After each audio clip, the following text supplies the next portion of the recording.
begin with, I'd like to acknowledge the Ngunnawal people and the country upon which we are on. Of course, Indigenous Australians are the oldest continuing culture in the world, and I'd just like to acknowledge their elders past, present and emerging. For those who don't know me, my name's Adam Masters. I'm a senior lecturer in criminology here at the ANU, and I've been looking at corruption in sport for about 6 years now, and leaning rather heavily on my colleague who's with me today, Catherine Ordway from the University of Canberra. Most of you will know Catherine. She works at the Research Institute for Sport and Exercise, where sport integrity is becoming one of their developing research themes. It is. Okay. Wonderful to be here. So we've also got in the room, but nobody can see her, our support from the Transnational Research Institute on Corruption, our research assistant, Jivni Ainscoe, who's been communicating with many people. And I'm going to ask Jiv if she can pull the slides up now. So today's research, what goes wrong in sport? This is a space that we've both been playing with for quite a while now. I wrote a journal article about 5 years ago on corruption in sport as an emerging space for public policy. And Catherine, you've written stuff as well in this space? I have, and I've been working in the anti-doping field since 1997, which don't put up your hands if you weren't even born. I don't want to hear that from anyone in the audience. But there's certainly lots to talk about with what goes wrong in sport. Starting with anti-doping, maybe, is where we thought we would start, but not necessarily. Okay. So if you could just roll through the slides. Sorry, this is all very technically proficient in this room, and I'm just going to be doing the old school. Next slide, please. So I've done the acknowledgement of country, and just make sure that that's well in everybody's head. But this is where we start our research. It was this particular piece of research comes from a project we did for the Department of Health, the National Integrity in Sport Unit, in 2019-20, and they were looking towards what are the best practices in Australia and internationally for policy and program delivery approaches to improving integrity in sport and preventing corruption in sport. And one of the things we delivered to them was a bit of an interim report, which we're working into a kind of literature review type journal article, where we sort of went back to basics and said, well, what is sport corruption and what is wrongdoing in sport? And Catherine, what do you call sport corruption? And we probably need to roll to the next slide on this one. What is wrongdoing? Well, that's where we started and said, and we thought, well, where do we look when we're looking for definitions? Of course, you can go to the dictionary and say, what does integrity mean? What does corruption mean? You can look at the United Nations Convention Against Corruption to find no definition whatsoever, but descriptions of different kinds of wrongdoing behaviour. And so your own definition we've got up there on the slide, which is very helpful. Sports corruption, talking about deviation from public expectations that sport will be played or administered in an honest manner. So that's going back to values around honesty, and a deviation from that in terms of what the public thinks is right. So that led us then, as part of this literature review, if you like, to look at what does the public think, which we'll get to in a minute. But that's really where it kicked off, isn't it? Because we thought, well, does it pass the pub test, is the way we describe it in Australia. Does it pass the smell test, the public perception of what's wrongdoing? Yeah, and look, this definition builds on some of the stuff in the public administration literature, particularly the work of Leo Hubert's, where he really believes that, you know, the best people to judge governance in any sort of circumstance and judge the values are the people who are subjected to the governance in question. So, you know, when I talk about publics in this definition, I talk about that's the athletes as well, that's the administrators, that's everybody involved in sport. Sport ecosystem, some people are referring to it as. Yeah, and if you took my definition and took the corruption and deviation, if you ran from public expectations that sport will be played and administered in an honest manner, it fits pretty neatly with the Sport Integrity Australia Act's definition of what sport integrity is. It's a manifestation of ethics values that promote community confidence in sport. So this is a definition that's come from the National Integrity and Sport Unit, which was the precursor to what we now have as Sport Integrity Australia, of course, which started on the 1st of July this year. And so this definition is interesting in so many ways, because what this definition does is talks about threats to sports integrity. And so you can see the 4 threats listed there. So manipulation of sporting competition is interesting right away, because manipulation is a term that's used in the Council of Europe, in the Macklin Convention, which we'll talk about in a moment. But that definition under Council of Europe includes both doping and match fixing and a range of other behaviours of wrongdoing. But it also talks about an intentional element. And yet under the World Anti-Doping Code, those of you in the virtual room today that know about the World Anti-Doping Code, you'll recognise that there are a number of different anti-doping rule violations that are strict liability and don't require any intentional element. So that's already a bit confusing when you're dealing with A. Then, of course, you get to B, which talks about drugs and doping methods, which is exactly what we're talking about, the World Anti-Doping Code. Then you get into the abuse of children, which is, of course, a response to the Royal Commission into the sexual abuse of children in institutions, and then the failure to protect members of sporting organisations from bullying, intimidation, discrimination or harassment. And look, these all seem very well and good, but from our perspective, we got a bit of a preview on what this definition was going to be as well, which guided our research. But one of the things that we noticed straight away is this is an inclusive definition and not an exclusive definition. So while all these things are threats to sport integrity, absolutely, there's no question about it. It's not a finite list. It's not the end of the kind of story. I mean, it says it includes these things. It's not counting anything else out, really. It also doesn't necessarily specify whether we're interested in the impact on the sporting outcome, the on-field events. So the use of drugs and doping methods, you can think, does relate to cheating to win, if you think of it that way. Match fixing deals with, broadly speaking, cheating to lose. But then all these other kinds of wrongdoing are off-field, and how much does that come into the sporting integrity space when we're thinking about, well, does that influence selection decisions, for example? Does it impact on the ability of people to perform at their best? If they're being abused, bullied and intimidated, you'd have to think, obviously, it impacts on their ability to perform. But clearly this is much broader than that, isn't it? Because it's looking at ethics and values that promote community confidence. Yeah, and again, this comes back to my broader definition as well. It affects everybody. And as part of our research, we had conversations with many people. And it's a question that comes up is, how important is sport? It's just sport. But it's a multi-billion-dollar enterprise. And what was the description we heard? It's brand Australia. It is something that we're all proud of, and sometimes not so proud of when the sport integrity is not quite there. So it is an important space, and the very fact that the Commonwealth Government has taken the move to create an entirely new integrity agency focused on sport, bringing together arms of existing agencies, shows not only how important a problem it is, but it also demonstrates that this is a very large kind of problem. And that's probably where we need to move along a little bit. Yes, because this is not just an Australian issue. Not at all. Not at all. So what we've determined, of course, is that it's something that everybody is grappling with, is trying to work out what does sport integrity mean? What does sport corruption mean? What is it that we should be focused on with our finite resources? Because, of course, we can't do everything, and we'll come back to that. But the definition that Hayden, Opie and I came up with a few years ago was to say that nobody quite knows what falls into the bucket, because potentially everything can be put into the bucket of sport integrity.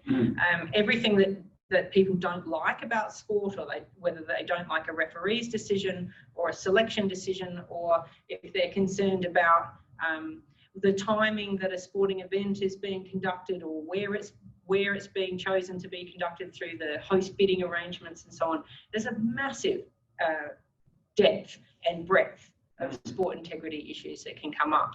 So recently in the UK, we've got on our slide the report that was done out of Swansea, and they also agree there's a lack of coherence and comprehensiveness to what this term means, and they came up with a number of different recommendations out of their report. One, of course, was to come up with a Sports Integrity Forum, which is to get people together talking about sports integrity. TIC for Australia, we've done that. Sports Integrity Australia exists, and Sport Integrity Australia. And then the other recommendation that I thought was super interesting, given the period that we've been going through in response to the COVID pandemic, is that they've said we should be allocating funding directly for integrity and education.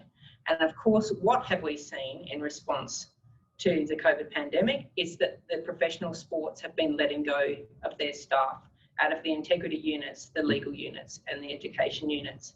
And this is one of the key findings out of this McNamee report, is that they said that rather than putting all your funding towards just high performance and participation, which is what we see from Sport Australia as well, that we actually have to be allocating specific funds to deal with these integrity issues. Yeah.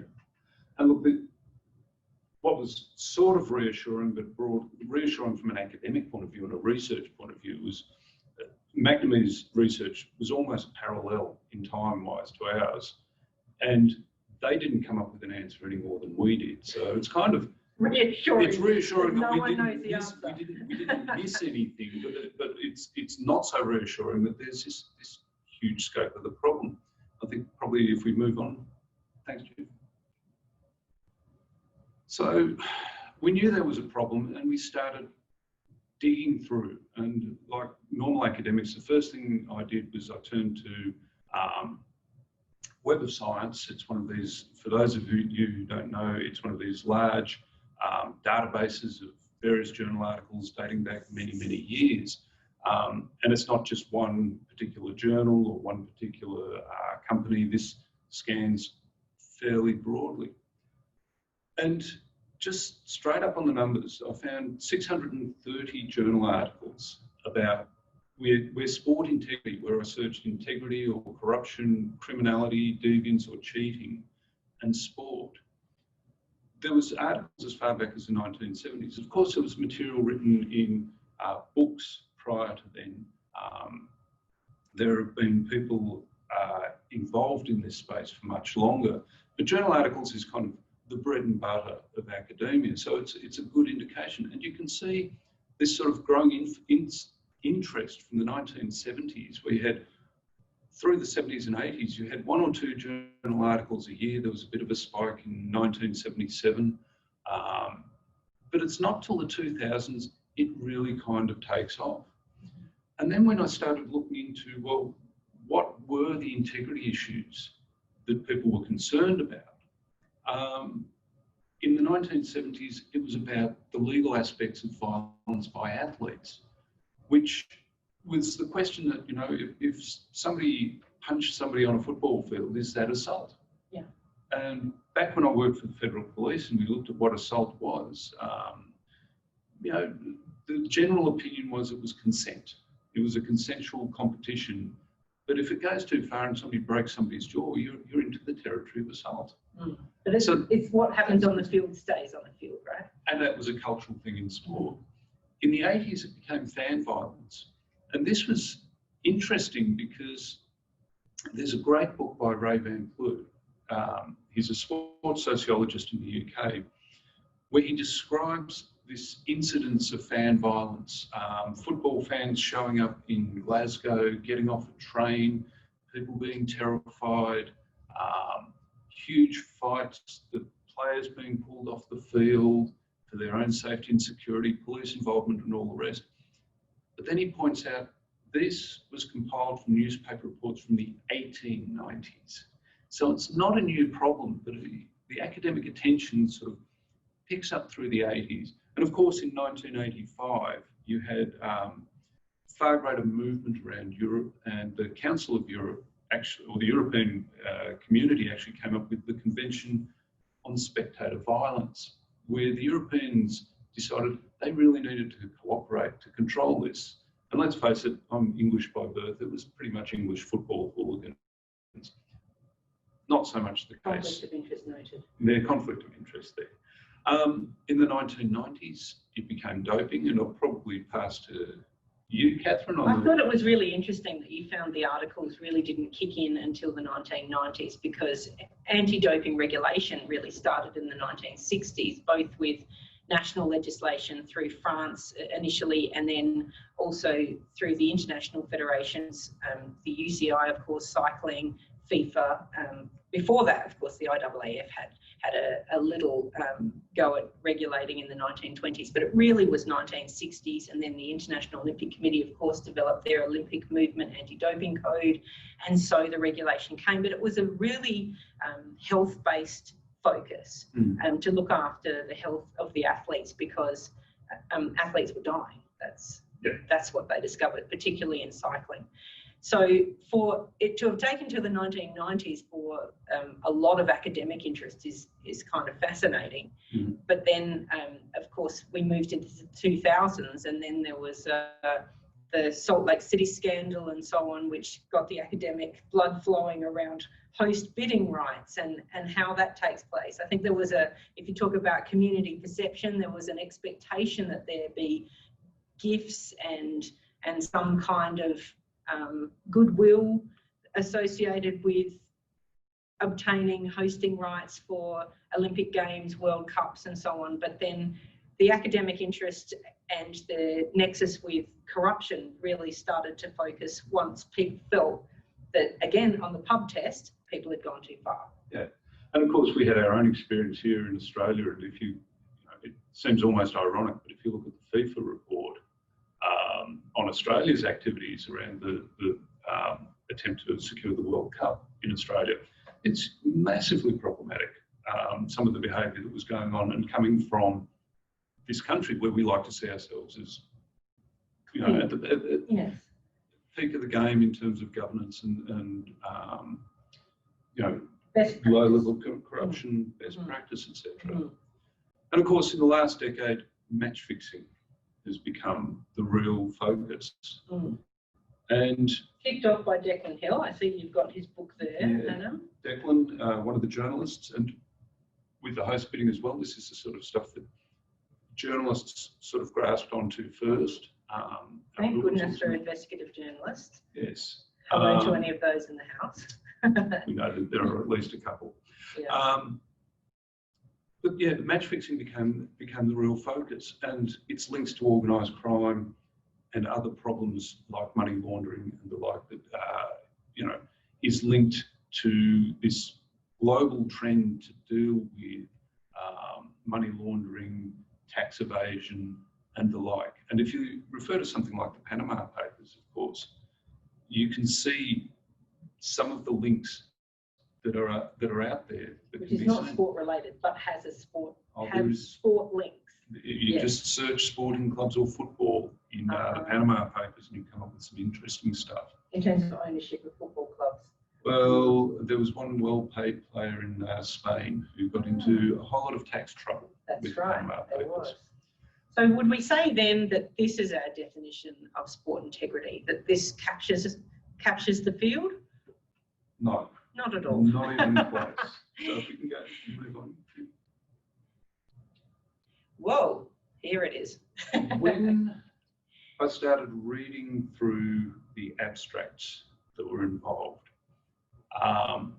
although I started with this sort of corruption, integrity, criminality, these are what I've termed sport integrity violations. These are the ones that came into play. Now, the ones in red are the ones that we had some long discussions with our colleague, Kath Hall, who led the research project we did. These were the ones that we said, there's no argument that this is wrongdoing in sport. Doping, match fixing, the shenanigans around host bidding, illegal gambling, and I really need to say something quickly here, a lot of sport relies heavily on legal gambling. So legal gambling is not necessarily corruption. But if you get things most like, of it isn't. but if you get something like insider information going on, legal gambling providers, wagering service providers can be exploited. People can try and defraud them through match fixing type arrangements or on-field, minor things on field. And payment to amateurs came up quite regularly, and this is because a lot of academic literature is generated from the United States, where the NCAA, the National Conference of Amateur Athletics, or National Collegiate Amateur Athletics, college athletes for short, these are athletes who are world class. They're on Olympic teams. They come from around the world to study in the United States. They get scholarships, they get athletic scholarships, but the expectation is that it's this sort of pure amateurism, and all sorts of methods of payment have been used over the years, and it's been uncovered. Colleges are punished for it, and it takes on all sorts of forms. And the most interesting, I suppose, in that college space recently was the scandal where people were using sporting programs to boost their children's ability to enter big name colleges, Stanford. Normally people would just buy a library or something. That seems to be faster. Libraries are slightly more expensive than multi-million-dollar bribery scandals.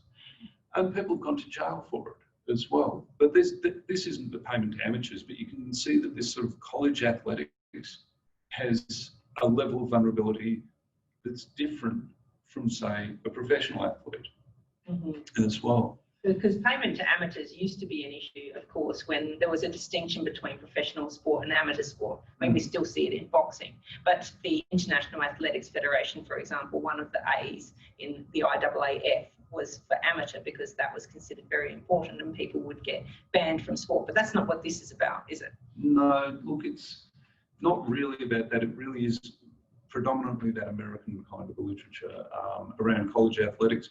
And of course, they're an open sample for academics who work in these colleges who've got access to these programs. So it's its own environment. So I see you've got salary cap issues there separately, so that doesn't relate under that heading either, because in Australia that's something we know about from the professional sports side, and there's quite a bit written about that too. Absolutely, and salary cap issues doesn't apply in places like the European leagues or a lot of the major sports in the United States. They will write as big a check as they possibly can to get the star players on board.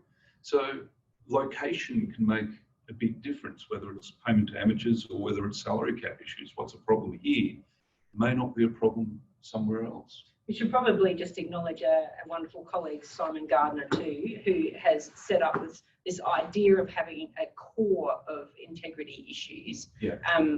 We can debate strongly, I think. We would debate strongly about whether we agree with Simon's definitions and what goes inside the core and what comes outside for these types of sport integrity issues. But at least it's a helpful starting point, because if you try to start by saying, well, we're only going to be interested in on-field behaviour, then that's too narrow. And that doesn't allow for all of these different issues that influence sport and public perception of sport. Absolutely. So perhaps we should move on to public perception and move from the academic world and have a look to see what else is happening in the media. Well, first of all, though, I want to tell you about what's happening internationally, because it's important to think about, when you think academic literature is one thing, that's a separate way of thinking about things. But in terms of public authorities, the other part of our literature review was to understand what were the governments of the world spending their money on in this space. So I did want to bring that to your attention, because of course we have this new Sport Integrity Australia body, and to understand whether or not we are in line with or ahead of or doing something different to what the rest of the world is doing. We've already explained that anti-doping was a very strong issue in the 1990s. And from an academic perspective, 1960s, the government started to get involved and they developed national anti-doping organisations. And so under the International Olympic Committee rules and the World Anti-Doping rules, then of course the national anti-doping bodies were either inside the National Olympic Committees or became their own independent agencies, such as we've had here in Australia as the Australian Sports Drug Agency and then the Australian Sports Anti-Doping Authority. So the example that I've put up here on the slide is from Finland, because they have an example of a merger, as we have in a way, from an anti-doping agency into a broader sports integrity body. And so FinCIS now has a number of different heads or focuses, and you can see there that they still have doping control, clean sport, and they also talk about the prevention of competition manipulation, which picks up on that Macklin Convention wording around match fixing. And then, interestingly enough, they want to talk about safety and comfort of spectators, which I suspect goes back to that work that you were talking about from Europe, where they were interested in fan violence. Yeah, and look, the Europeans, the 85 Convention on Spectator Violence was updated in 2016, and it's now far less easy to roll off the tongue, but it's the Convention on Integrated Safety, Security and Service Approach at Football Matches and Other Sports. So they've really moved it beyond simply football. Football is still very much the focus. And if you go to Eastern Europe, particularly, you've got a different group of fans. It's one of those English exports.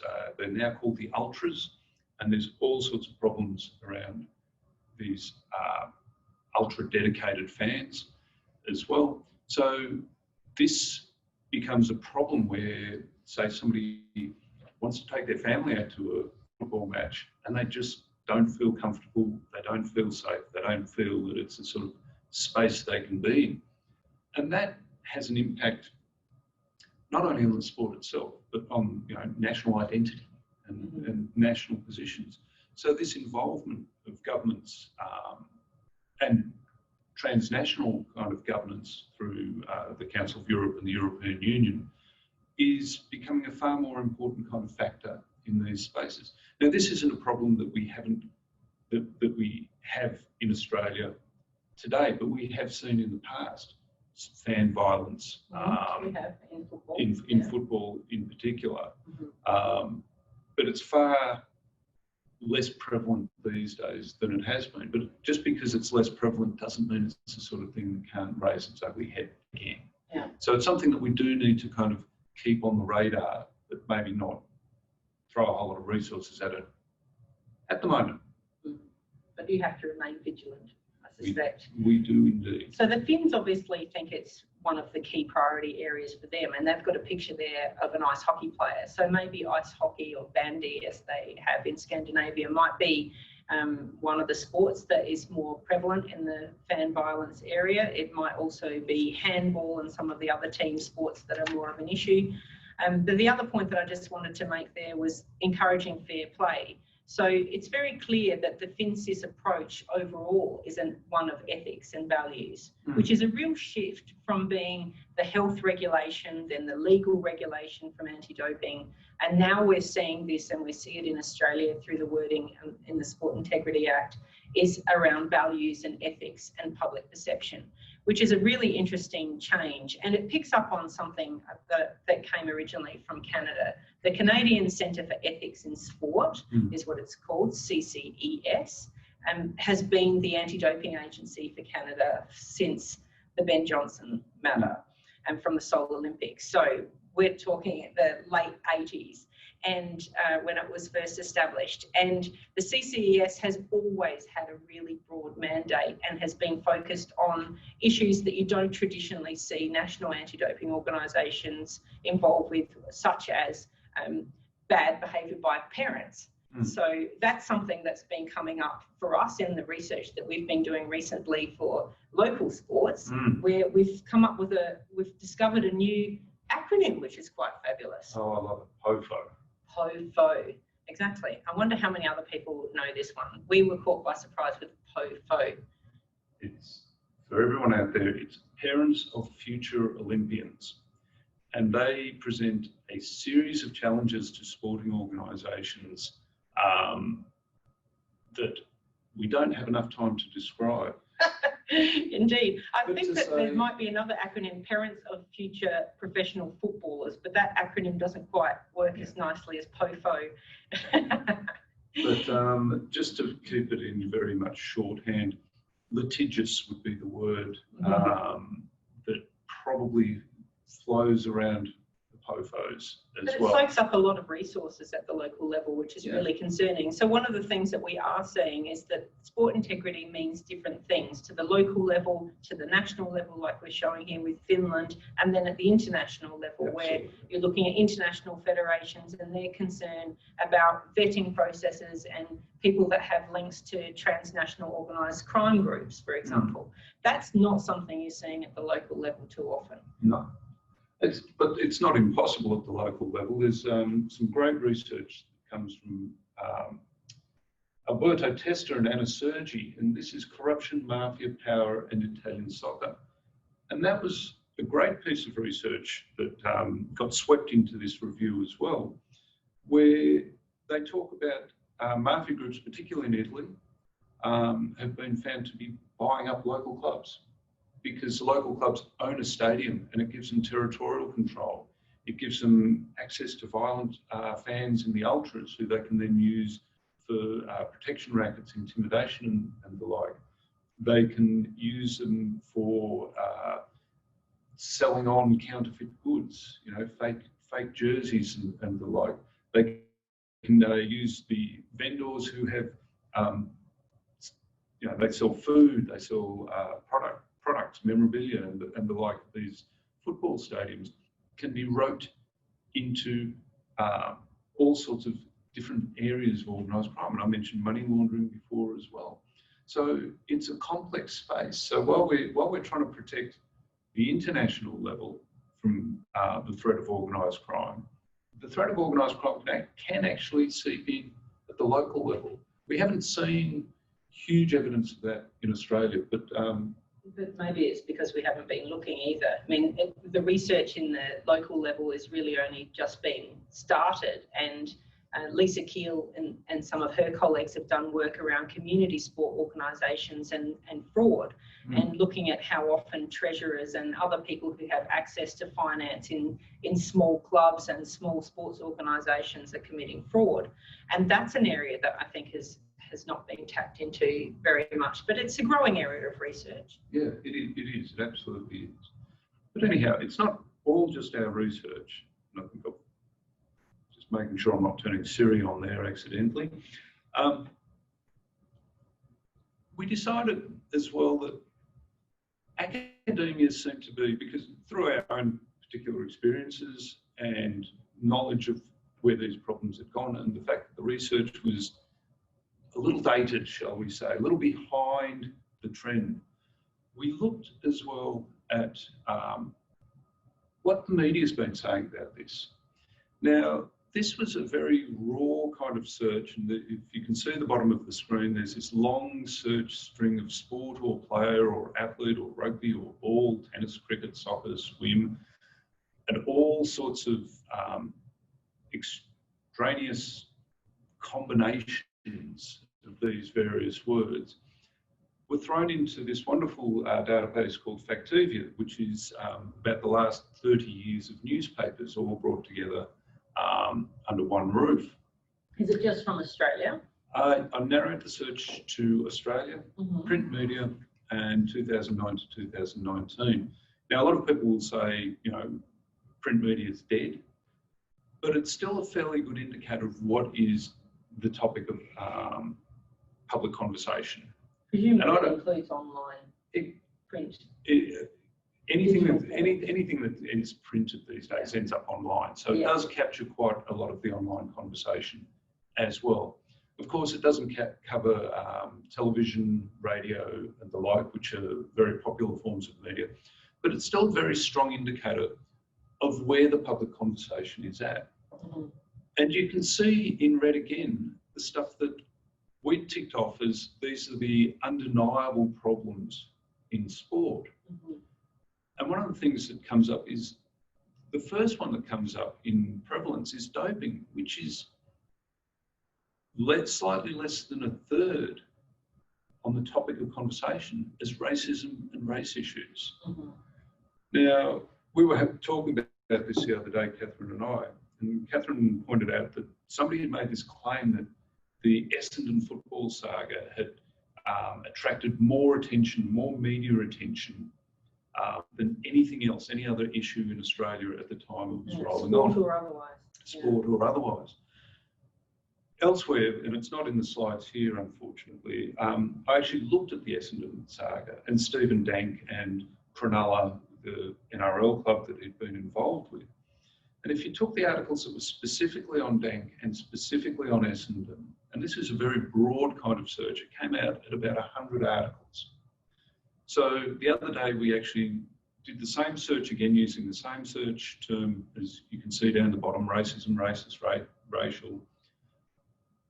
And we said, and goods, because the stuff that had happened to Adam Goodes took up a lot of media attention as well, and rightly so. And what we found in that using that same sort of search technique, were 311 articles that focused on Adam Goodes. So that 8,067 is not just Adam Goodes.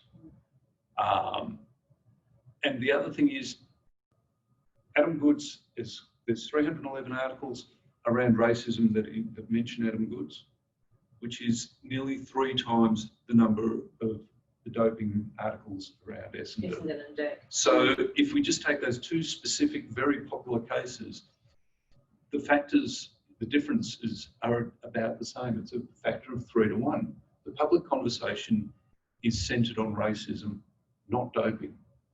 Now, and that's really surprising, isn't it? Given the emphasis that we have in Australia around sport and doping first, and now match fixing and broader corruption issues, it's really surprising to see where those red highlighted items that we identified as being within the core originally through the academic literature were playing out in the media. And I guess you can have that chicken and the egg conversation about, is it the media that's dictating the public conversation, or is it the public that is dictating the media response and the articles? And I would be interested to know what people think about that. But the fact that that the top issues are illegal drugs, which, so you can imagine that that's the non-World Anti-Doping Agency list. And then athlete violence and bullying, which we now see on the Sport Integrity Australia definition, child abuse protection, cheating. I wonder if you had the opportunity to break that down and what that was all about. Was that just against the rules, sport rules? Look, the sheer number that came through, this is just, like I said, this is very raw kind of research. To do this properly would need reading probably 60,000 media articles to determine what's going on. But like I said, this is fairly indicative of where the public conversation is at. And of course, there could be a very valid explanation for this. Doping may not be prevalent because we have ASADA, which is now part of Sport Integrity Australia. Mm-hmm. We have an anti-doping regime that's mature, would be probably the best way to describe it. Mm-hmm. One of the best in the world. And it may be that we're not talking about doping because it's not happening. Mm. I'm not saying it's not happening at all. It's under control. It's controlled. Maybe. Yes. Yeah. Match fixing betting as well. We've got a lawful gambling market. We've got a gambling market that is well regulated, that is has government oversight. So again, it may be a case that we're not seeing match fixing as a problem in Australia so much. Simply because people have got alternatives, and illegal gambling drops right off. Mm. You would expect that the payment to amateurs, the kind of college sport conversation, to be quite low in Australia, but it's interesting that it rates at all. Yeah, it does rate, and I'm not sure why that is, and that could be a bit of targeted research to specifically take those 700 odd articles and go through them and find out what's actually going on. Mm. But you can see this really kind of changes the picture on what's the public conversation as well. And what people think is important. Yeah. People that are watching in the virtual room today, are you surprised by this finding? Or does this accord with how you feel the sport integrity space looks? I wonder if we're get some questions through and comments, because I was really surprised to see how it came out when we first got the results back. Yeah, look, it surprised me as well. And of course, this isn't an infinite list. Just having a look. Quite a lot of different items on the list. And if Sport Integrity Australia was going to try to cover all of that, there is just no way that they could do that with the resources that they have. No. And this probably takes us to the next slide. We need to understand whose perspective all these different versions of wrongdoing are. Mm-hmm. And probably you're in best position to talk about the athlete's perspective, having been an Olympic grade athlete yourself. Well, that's a stretch and a long time ago. But what's really interesting to me is the rise of the athlete voice. And that's been so crucial, particularly in the last 10 years.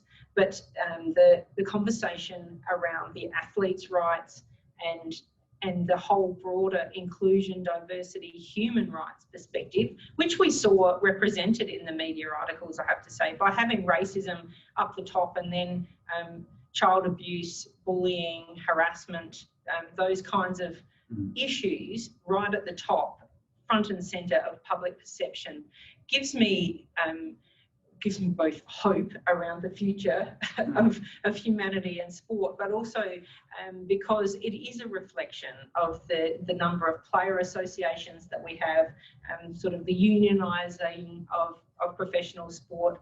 And in the Olympic sports as well, we have a lot of athletes commissions now, and we have a number of different ways that athletes can express their voice and their ability to not only have a piece of the commercial pie, which is important, and that's been certainly a conversation that's been happening for some time, perhaps even from the 1970s actually, but also to be able to say, well, how important is it for our views to be taken into account, whether it's something as simple as scheduling events during the Olympic Games in order to fit in with broadcasting times that don't fit with the sleep patterns of the athletes, or bigger questions around, do we have now Black Lives Matter movement, the taking the knee conversation, whether or not we should have the national anthem sung before events, and so on. I mean, these are really important conversations that athletes want to have a voice on.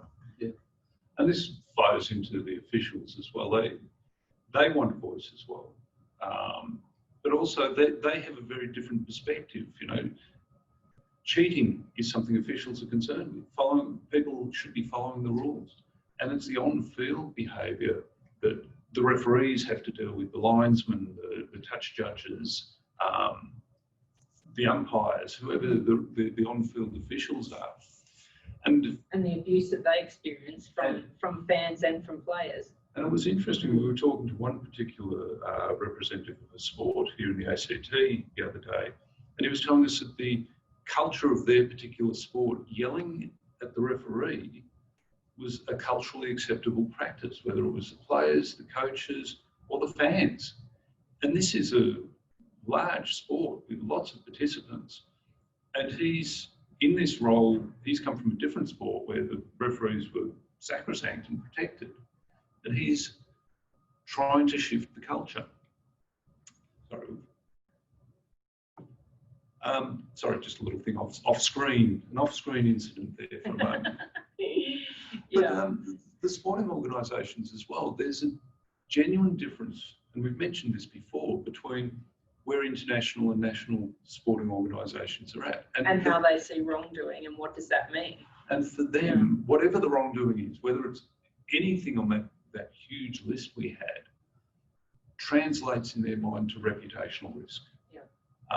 You had illegal... Which is broader than just simply brand protection, which is they're often accused of, the International Olympic Committee down, that it's just about brand protection. It's not just about that. The reputation is broader than that, isn't it? Yeah, we've seen football leagues fold up, national football leagues with quite literally hundreds of millions of dollars invested in them, fold up because of reputational risk just wasn't managed. Match fixing was part of this particular competition that I'm thinking of.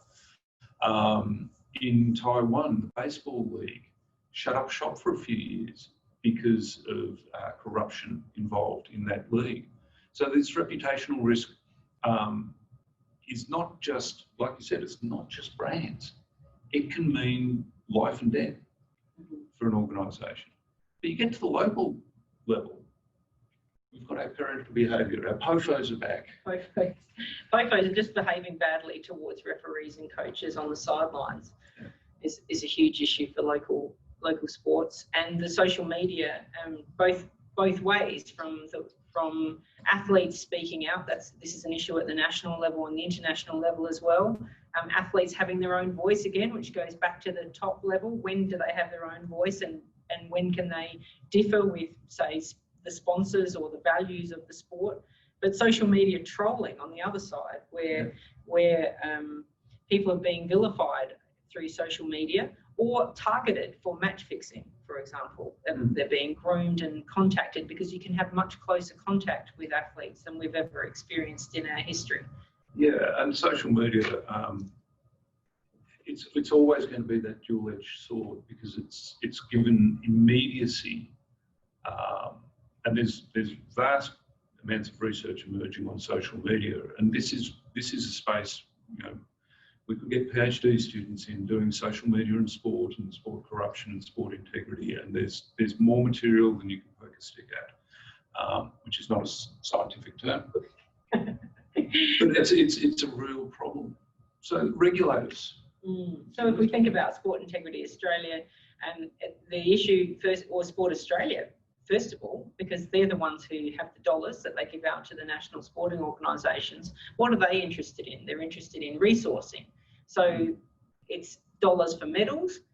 If you put it very simply, it's making sure that we've got enough money for participation to have a health outcome, because of course the government wants that. But then there's the intersection with the criminal law, and when does the criminal law come into the sports space, which we mentioned the example of on-field assaults. But the resourcing is really crucial, and that was one of the things that came out of the McNamee report, of course, is to make sure that we have specially allocated funding for governance and for integrity issues, to make sure that that is maintained even during periods of crisis such as we're seeing now. Yeah, and criminal law is not necessarily always going to be the answer. And the example in this sector that is a bit of a standout is there's Commonwealth legislation about using offshore gambling sites and providing illegal gambling services over the internet in Australia. Now that's all well and good, but the reality is these sites are being operated offshore, and other countries don't necessarily have reciprocal laws.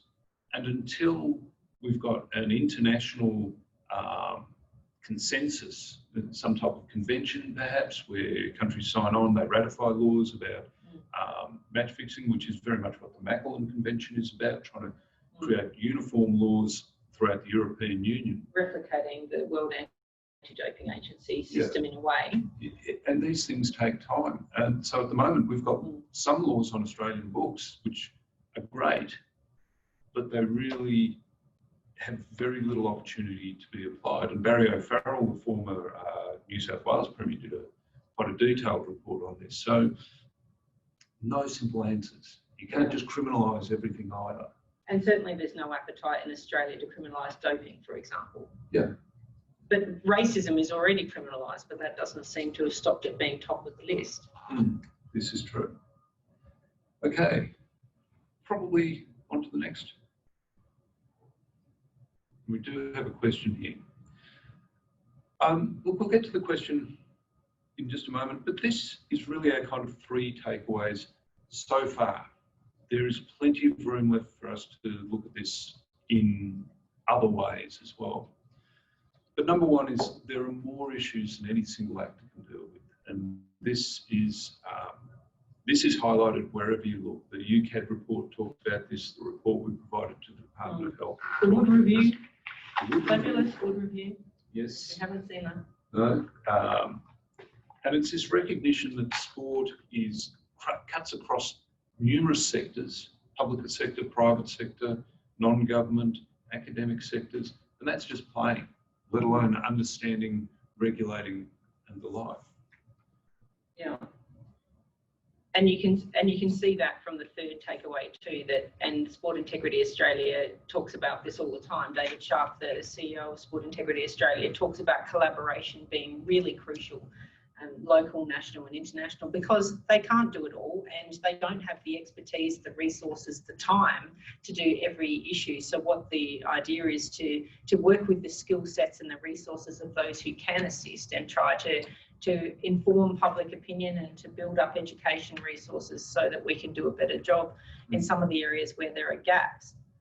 Yeah, and look, the regulatory framework as well is, you know, you can't create a law for everything, you can't create a rule for everything.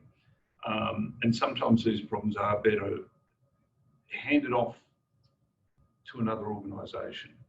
And this is a difficulty and a challenge that everybody in this space faces. Whether it's a local sporting club being approached about some abuse that's happened to a child, you know, police is a fairly obvious place to go to, but it's not going to be, well, hopefully it's not going to be, nobody's going to try and deal with this sort of stuff in-house any longer. But we've got a whole lot of problems and a whole lot of resources out there, and it's sort of marrying them up, finding where that collaborative space is. Well, I think racism that we've identified as the next big threat to integrity in sport is one of the good examples of that, because Sport Integrity Australia hasn't been established with the expertise and the resources to deal with racism cases, and is not the right body, I think, to deal with those kinds of matters. So then where do people go? Yeah. And this is, you know, is it something that you're going to do within a sort of mediated response, where you try and teach people what they're doing is wrong, the way they talk, the way they act, the way they abuse people, or is this the sort of space that you're looking at, this sort of criminalised response as well? Like you said, racial vilification is a criminal offence, or is an offence, and these sort of arguments are not going to get resolved in a hurry. In the meantime, they're soaking up a lot of resources at the Absolutely. local and national level in our sports organisations, which means that they're not spending money on participation and getting kids playing sport, or at the high performance end for elite sport. Yeah. Well, that's it from us, but we've got about 5 minutes and we've got a number of questions that have been pushed through. If I don't kill material. I'll start with Richard Lucas. What about inequality and selective LGBTI issues? Surely they talk directly to the integrity of sport. So much goes back to interest group definitions of integrity. There was a category that I did talk about. Homophobia was one of the categories that was recognisable in both the academic literature and in media as well. There was discussion of gender issues, particularly around athletes like Caster Semenya in South Africa, and sort of medicalisation of gender issues as well. Gender verification and transgender athletes inclusion policies, that was all seen there in both the academic literature and the media literature. Yeah, so the problem's out there. And Richard, with your what about it? That's, well, it's there. It's there as a problem. And clubs, organisations, regulators, the rest are all working in this space. But it's one of those things, and this was another great quote that we had from one of our recent issues with local sports, is we can't police everything. You know, sporting organisations are doing their best with the resources that they have, with the people they have on board to address these issues as they come up. A lot of people have said, you know, have you got policies on this? Have you got policies on that? Some of these sporting organisations have never faced these problems. You know, and if you build up this huge policy bank that just gathers dust on a shelf and is not actively implemented, on a website. Nobody can find on a website or something like that. You know, is that doing any good for the sport? Is it doing any good for the athletes? Whereas we had a wonderful response, a wonderful discussion about a local sport that had a race issue blow up in the social media before the sporting organisation had even heard about it. It made it onto the local media, and their response has been messaging racism is not tolerated here. Mm-hmm. That it goes stops up with me. Racism stops with me. It goes onto all the screens at events. It's continually pushed out there, and it's not a policy. It's a few words, but it's this alternate means of kind of addressing this problem. So don't want to hold people up too much, but there are a number of questions here. Aurelia asks, I'm wondering if the prevalence of media accounts on racism and child abuse are indicative of society being more aware of these issues. Also, I also feel that traditional sport integrity, corruption, academics and governments have not conceptualised child abuse and racism as part of integrity. Thus, why is it surprising? It's a matter of focus, and us as academics on sport integrity, our focus has been on those core issues, doping, match fixing, the host right stuff. On-field events that have changed the outcome of a sporting event, and that's traditionally been the view. But I think that is changing, and that's why we're seeing these broader definitions now, and that means that it's taking some time for governments around the world, for sporting organisations around the world, and certainly academics to catch up. Yeah. And to really see athletes holistically and the sporting ecosystem more holistically than we have before. And this runs counter in a lot of ways to how we're trained as academics, in that you need a tight definition because you need to know, as a social scientist, precisely what you're analysing. And we can't really have this sort of precision. I'm thinking, the more I think about this is a little bit of thinking on my feet. Perhaps we need to talk about sport corruption involving racism, sport corruption involving LGBTI issues, and then just focus on that specific issue to do some decent kind of analysis and see if we can come up with solutions in that much more focused space. Like I said, I mentioned before, there's PhDs galore sitting here waiting to be researched. Hands up, anyone. Yeah. Let us know. There's lots of work to be done. And it is a societal issue. It is absolutely a societal issue. Well, sport reflects society. So, yeah. And vice versa. Okay, Victoria, could it be the case that corruption is becoming more understood by society and standards of behaviour becoming more homogenised through law, workplace conduct, sport and social behaviour? Fair question. You're nodding knowingly. I think that is right. I mean, maybe that is right, that people are becoming more aware of what's happening. There's greater transparency. There's more expectation around accountability than there's ever been before. And we see that across the political field as well as in sport and in every other institution in society. So I don't think it's surprising. And I think that Victoria is making a strong point. Yeah, and look, with that expectation as well, I mean, I had that very broad definition about public expectations of honesty in the sports, how they're played, how they're administered. And like I said, you've got this very broad kind of approach taken by Sport Integrity Australia. And what this means is if something so left field, something that we haven't even conceived yet, which happens all the time once you start monitoring this area. I mean, a few months after I wrote my first article, all the stuff about greyhound racing and animal cruelty came out. And I'd never conceptualised that as corruption in sport, but it falls under that kind of definition I have. But if you get that, something coming from left field, Sport Integrity Australia actually has a legislative framework that they can go, actually, we are going to pick this up. Or if they get a bit of a a nudge from government that this is something important that needs looking at, it's not like there isn't a legislative framework. They can just say, well, it includes these things, but we actually think this actually belongs in the bag as well. and we're going to do something about it. Yeah. I don't know what that is, and I hope it never happens. But As you've long got as this they're properly space. resourced to do it, and that's the challenge. And that's always a challenge. Ask any agency head, they will tell you about resource. Catherine Jones, I'm interested in the breakdown of integrity issues reported in the media, in particular in relation to illegal drugs. Since there are some illegal drugs that are banned during competition. Look, Catherine, this really comes down to the simplest answer is this was a very broad snatch of numbers off a database.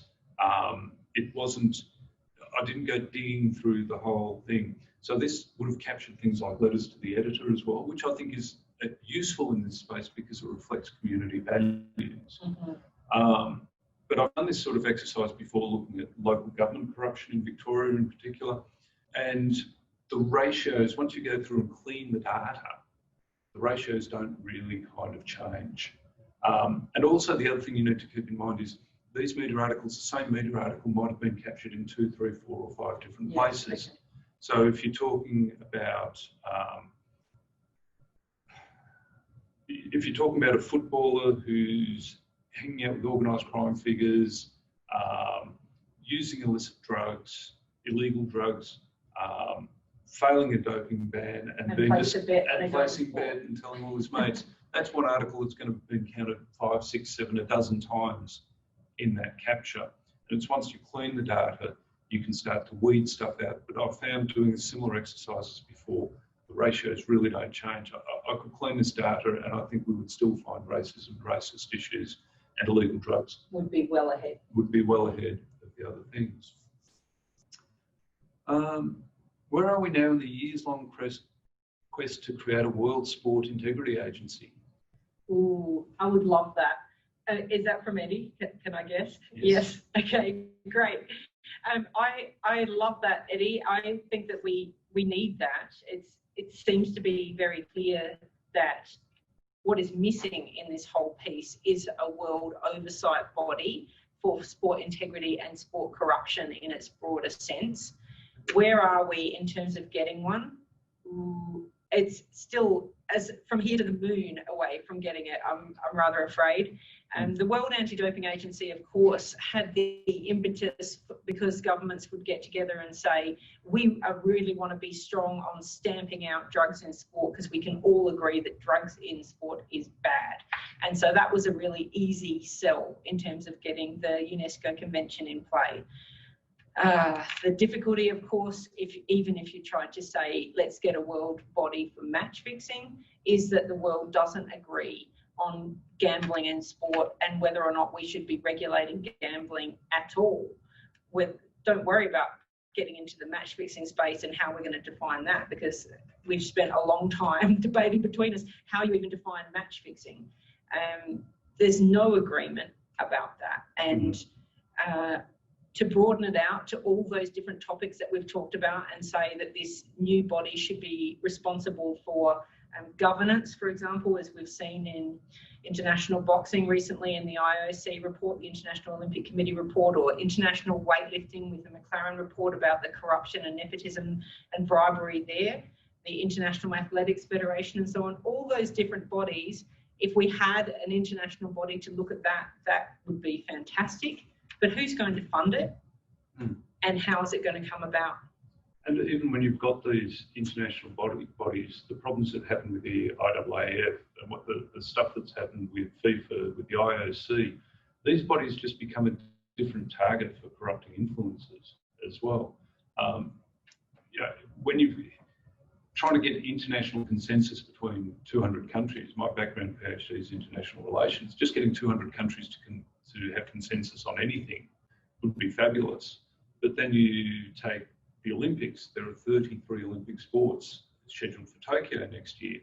There are 205, call it 200, keep it simple, 6,600 potential national sporting organisations. And where are they going to have consensus on what's child abuse, for example? Gymnastics, for example. Do we suddenly say every athlete must be over 18 years of age? Well, this throws a spanner in the works for gymnastics. It would throw a spanner in the works for gymnastics, for swimming, for a range of sports. Okay, well, and at 16, hang on, our culture says no, age of consent is 21. It becomes a really difficult space, and global consensus on some issues. If you get a single issue, you can get there. Doping is an example. On other issues, you've got a whole lot of confounding factors. That wasn't easy either, getting the doping convention and the World Anti-Doping Code across the line. I remember. You've got nations pushing back. Yeah. Look, we're getting close. In fact, we've gone over time. There are a couple of other questions. I'm glad there's people still hanging around. Thank you. How were the core I'll just go with this last one. Madeline Ezard, how were the core themes, issues identified? And why was child safeguarding or athlete participation welfare not included in these? I think I've answered a little bit about the child safeguarding. I mean, a parent sends a child on the field where they know they're playing a contact sport. Is that parent failing in looking after the child? I mean, there's a level of uncertainty in this area. And I'm not saying it's not a problem. It could well and truly be a problem. And child safeguarding is, I mean, it's covered in the legislation, but this was a kind of an academic point where we say, well, this is really... than some of this other material had come out too. But child safeguarding is not just around sexual abuse, which is clearly in the criminal zone, but it could relate to overtraining. It could be relating to starving athletes, not just children, because this is unacceptable behaviour for all age groups, I would have thought. Yes. And horse racing we haven't even dealt with today, actually, which is a whole other conversation and has been separated out from the Wood Review. And so it hasn't come up in our research either, because Sport Integrity Australia also doesn't have responsibility for horse racing. But in terms of child welfare, then how holistic and broad are you going in terms of your care for this child, and what are your responsibilities from a sporting perspective? The emotional well-being, their education, their sleep, food, travel schedules, all of those things are encompassed within that, and haven't traditionally been seen as a corruption or an integrity issue. Yeah. So some of this stuff, like I said, how did we determine what was in the middle? We had long conversations. Yeah, we did. We philosophized, we argued backwards and forwards, and there was a lot of, but what about? And at some point we had to draw a line. Yeah. That's actually what came up. And some of this stuff, this is one of the other, a fourth take home, I suppose, is this is a movable feast. Yes, this is not settled. Absolutely not settled. But anyhow, look, I'd like to thank Jiminy for providing all the technical support just off screen, and I'd like to thank everybody as well for their attendance and their interest in this topic. We will be putting this up on YouTube, and I'd especially like to thank Catherine for agreeing to this kind of quasi-grilling. It's enormously fun. Thank you so much, anytime. And thank you to all of you for your questions. Please keep them coming, because if you can email us, then we'd be happy to get back to you, and we'll make the slides available too, won't we? We will. We're happy to do that. We're going to be transparent and people of integrity. We shall do. So thank you very much.